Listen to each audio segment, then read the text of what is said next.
And in a way, I'm really lucky that I mean, doctors in Boulder, 10 years ago were trying to push me into getting surgery. Yeah. And I resisted, and I'm glad I did because I ended up just by chance with a doctor in Greeley, Colorado, a urologist who was an expert in aquablation, is actually the only person in northern Colorado doing that. And I really liked him, and I didn't know anything about it, but I just agreed to do it because I didn't have any choice. So on August 19th, I had the surgery, and it's been amazing. It's completely restored my health.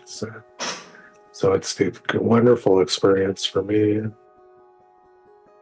I got to the point where I had absolutely no choice. Okay.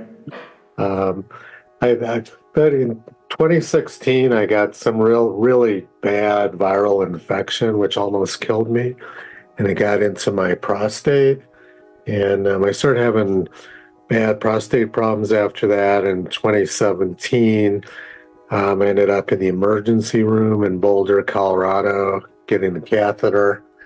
And over the years, I've probably made 10 to 15 trips to the emergency room. Jesus. So a couple of years ago, I started getting really sick and having a lot of issues, and ended up in the hospital a year ago. I had a cyst the size of a rugby ball on my kidney. I had blood pressure over 200, edema, and all kinds of other horrible things. So I went into the emergency room, and that's when they found out about the cyst, and told me that my bladder had like over a liter of fluid in it, which surprised me because I didn't know that. So they put a catheter in. So I had a catheter in for over a year. That was in August of 2024. And so I was taking medication like finasteride to try to shrink the prostate, and it wasn't working. I'd go in for voiding tests, and it didn't work. Nothing was happening. So I finally realized that I just didn't have any choice. I was going to have to get surgery. Excellent. And forgive me for asking, but you don't appear to be like a very old person. Your problem started at what sort of age, Tony? I started in my mid-50s. I'm 68. And this allegedly started with an infection. Well, I did have, I was prone to getting prostate infections ever since like my 30s, but I didn't have any Yeah, when I got that viral infection, something really bad happened, and I was a complete mess for a month. Could barely urinate, and all kinds of pain. And Aquablation, as far as I've been reading, hasn't been around for that long, certainly not as an approved therapy. What sort of homework did you do into this before you decided to have it done?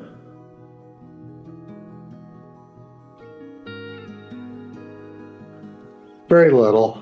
I watched, I read a couple articles online, saw an article that said it was the rock star of BPH surgery or something. And then I watched a video made by my surgeon, describing like 3-minute video describing the procedure. I like the fact that it didn't involve any knives or heat. Yeah, it was a very good experience. I had some issues after the surgery, which were actually kind of unrelated to the surgery itself, but other than that, it was amazing. Okay, and obviously it sounds like you're also very happy with your urologist. Yeah, he was amazing. Yeah, we're very, very professional, very self-confident. My prostate was like 10 times normal size, which is apparently maybe a record for aquablation. It took them 2 hours. Normally it takes less than an hour. I was in surgery for 2 hours, and the results are just amazing. It's like I'm back to being like a teenager again. So Really? I mean, you've gone back 25 plus years? yeah, oh yeah. It's like I read people saying that online. I thought it's just a bunch of marketing BS, but it's actually true. And it actually, you see, I was really concerned because doing these voiding tests, I mean, literally nothing was coming out. And I was afraid that I'd ruin my bladder because I'd gone for a long time with apparently like a liter of fluid in my bladder and didn't even know about it. And so I didn't actually expect the surgery to be successful. And when they took the catheter out, I would spend the night in the hospital, and they took the catheter out the next day. I couldn't urinate at all. And I just assumed that was because my bladder wasn't working. But the doctor wasn't concerned. He just told me to come back in a week. They put another catheter in. Came back in a week, and they took it out, and it was like, wow, this is amazing. Is that something that does happen, though? If you've had your bladder full of a liter full of urine for an extended period of time, that can cause serious damage? Yeah, that's what they say, that some people get to the point where if their bladder's been hyperextended for a long time, it gets stretched out and loses its ability to void. I was very fortunate that didn't happen to me. Yeah. And I think maybe the long period of time when I had the catheter in, which was over a year, may have given my bladder a chance to recover, to heal up. I'm assuming there were some serious side effects with having a catheter for a year, though, were there? Well, apparently not. I would assume so, but I got pretty good with it, and I was able to ride my bicycle and do all kinds of things. So wow. I figured out I'm an engineer. I figured out ways to manage it so I could live, engage in recreation, which, I didn't think so. But no, I didn't really seem to have any major problems with having the catheter in. You did temporarily halt your parachuting activities. Yeah, I couldn't. Yes, I mean, they have to be really careful. I'm with the catheter, and you can have an accident, which can do a lot of damage. So I have to be, limited my activities quite a bit. But I was able to walk the dogs and go cycling some. So. And with regards to aquablation, I'm assuming there were alternative therapies that you also looked at, were there? No, my doctor was an aquablation guy, and like I said, when I was in Boulder like 10 years ago, they kept trying to push me into, knife surgery. I don't know what it was, and just didn't sound. I'd read bad things about problems with incontinence and other stuff. I didn't want to take that risk, so I just waited. Well, yes, because the consequences of actually having surgery 10 plus years ago could have had catastrophic effects on your quality of life for the previous decade. Yeah. I mean, this is one of the things that I get very angry about, and forgive me if I just go off on a tangent here, is because I've spoken to so many people who are rushed into surgery by people who, surgeons cut. Radiation therapists want to burn, and hormone therapies obviously want to give you various hormone therapies. So people do what they're trained to do, and just as your aquablation specialist, he wants to do aquablation, but you've been very lucky in the way that that's turned out to be the best possible treatment for you. But I speak to people all day long who went through surgery when a lot of them literally didn't actually need it medically. Yeah. Even in our community where we live here as a Gulf Coast community, I haven't actually met them because they are in their homes wearing diapers, which is, as far as I'm concerned, just a tragedy. Obviously, some people are going to get to that sort of state anyway, but there's a big percentage of men who end up having surgery that didn't actually medically need it. So I'm thrilled you took your time and that you ended up, by chance really, stumbling into something that's worked out terrifically well for you. Yeah, I think of it more as a blessing than by chance, but Yeah. yeah, I just couldn't possibly have done any better than what happened.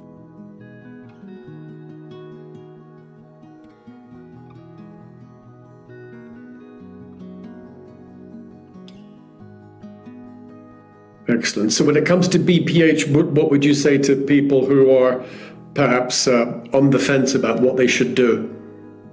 Well, I mean, it's obviously it's scary. Them, I mean, but when they do the aquablation, they have to put you out, and they have to completely paralyze you. You can't move during the surgery. So I mean, it's scary getting that sort of drugs put in your system. You don't know if you're going to wake up, right? It was kind of weird. I remember them counting down, the anesthesiologist counting down from 5. Next thing I knew, I was awake and it was all done. And there was, somebody there from the surgical team saying everything went well. I'm like, what happened? Because I missed the whole thing. So I was lucky. I not only had good surgeons, I had very good anesthesiologists too. Obviously, there's a risk always with anesthesiology that, something will go wrong. And if the doctor doesn't know what he's doing, something can go wrong. But I got very lucky. I didn't have any pain after the surgery. I spent the night in the hospital, left the next day, wasn't experiencing any pain. But I had a huge catheter, and they put in a really wide catheter because they have to, because of blood clots, to prevent blood clots from blocking it. Yep. So I came home and took the dogs for a walk, which was probably a mistake. And I think the catheter really irritated everything in there, and so I started having really severe blood clots coming out, probably because of that. And I actually ended up in the emergency room that night, more out of panic than anything else. I thought the catheter had gotten blocked. It actually wasn't the case. But anyway, so I couldn't really walk for like a week, and the surgeon put me on Cipro. And so I went back the next week to get the catheter out, and came out. Everything was fine, no pain. I was able to urinate. But I started having a reaction to the Cipro, and my right knee got really inflamed, and I was in severe pain and couldn't walk for like a week. So that was actually those results of the antibiotic. So I don't know whether I needed it or not, but the doctor wanted to prevent any possibility of infections. Yep. And did your surgeon discuss with you potential side effects like sexual dysfunction and other things before you had this? Yeah, I asked him about that. He said it was very low probability, like less than 3%. So, excellent. Yeah. And I'm assuming you've tested it since then. Yeah. Everything's been good, nothing bad. Just amazing just to be able to just pee. After having so much trouble with it for 10 years, it's like I said, I don't have to think about it anymore. It's like I'm 17 years old again. It's crazy. It's like, all right. So after you actually had the aquablation, how long did it take you before you got to the stage where you're actually urinating normally? Well, it was as soon as they took the catheter out a week later.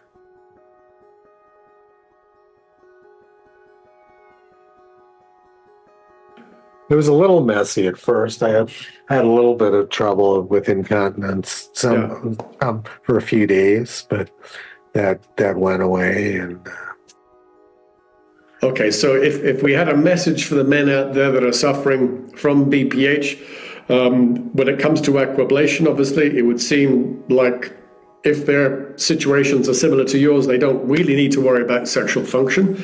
They don't really need to worry about spending literally 6 months or longer to recover, because in your case it's literally taking you a week, 10 days before you're back to, well, not only back to normal, but back to weeing like a 17-year-old.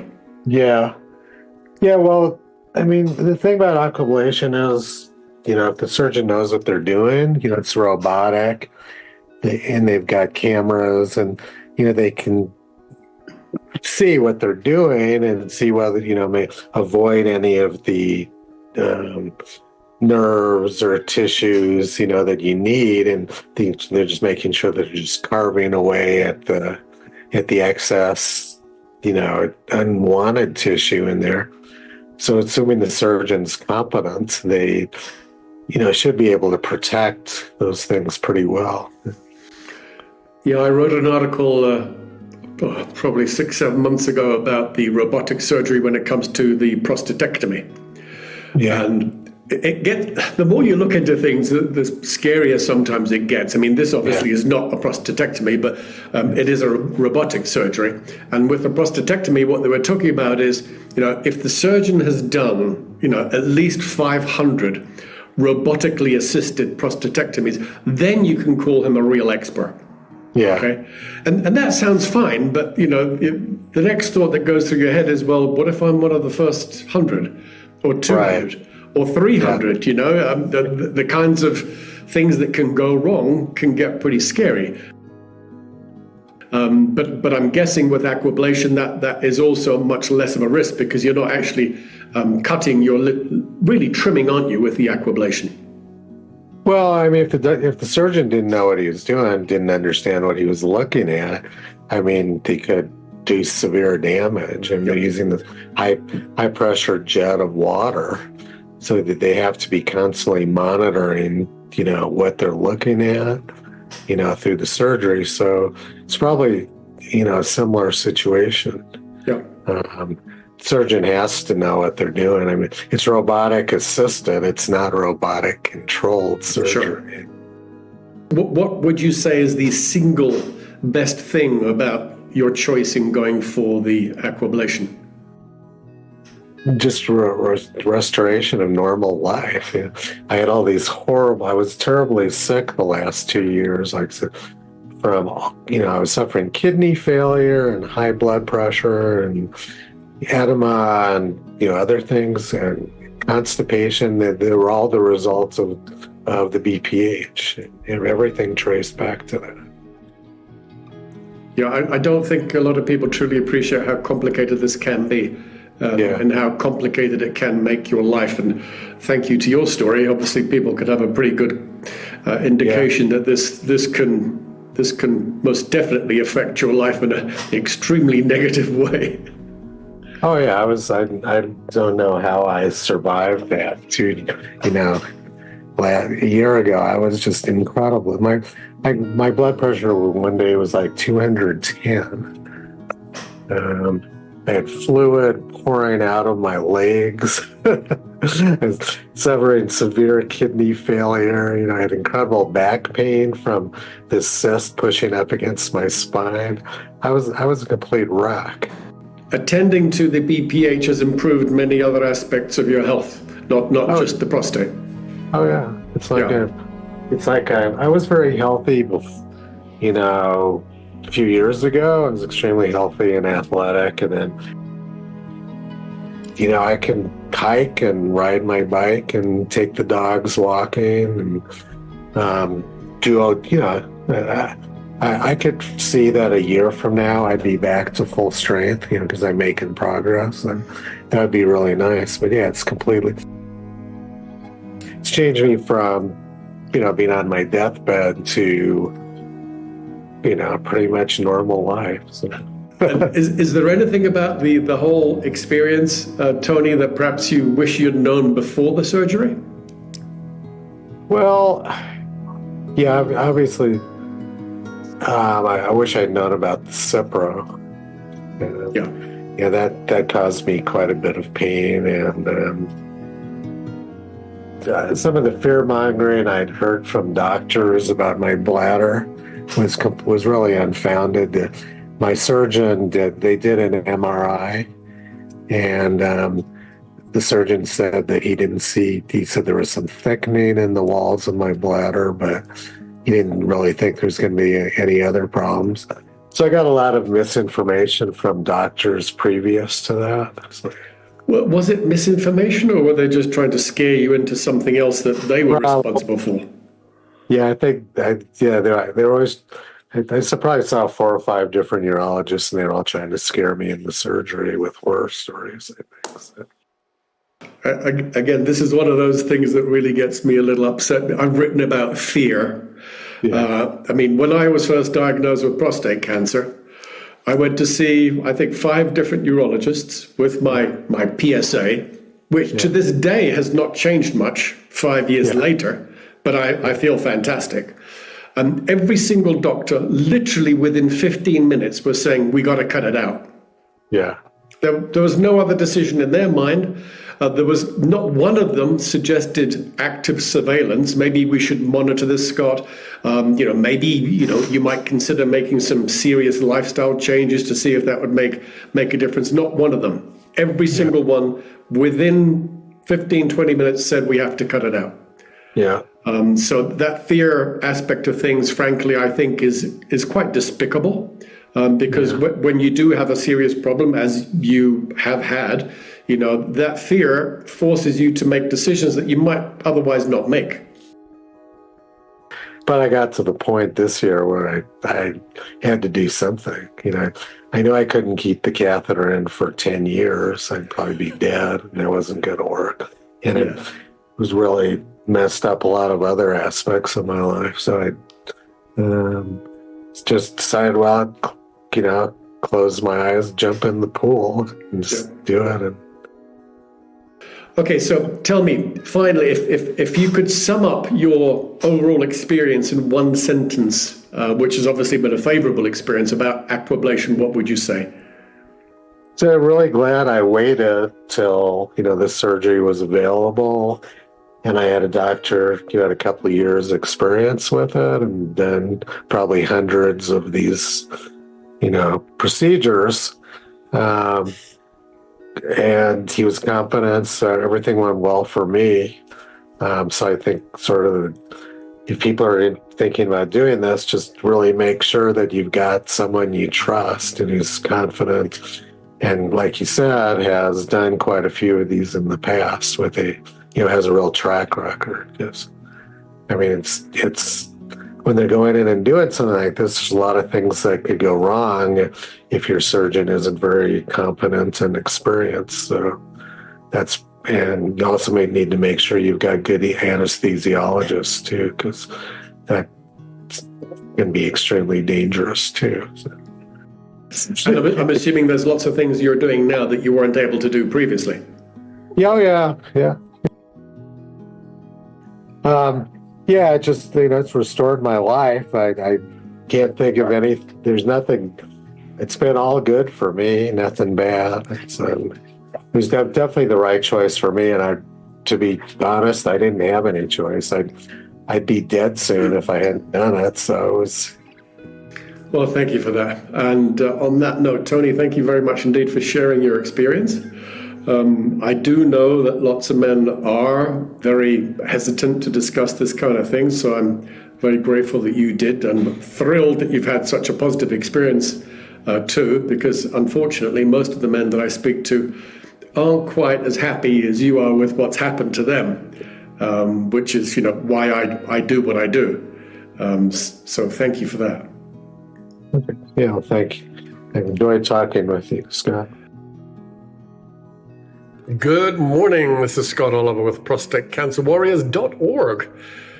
If you would be willing to share your experience with an excellent surgeon, or in fact an experience that you'd prefer not to repeat, or about a particular procedure, information that might help other men within our community at ProstateCancerWarriors.org, would you please reach out to me?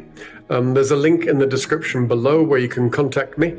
We can shoot a quick video, and our goal obviously is to help other people out there to make the right choices for them with regards to their prostate health, and I'd be very grateful if you did.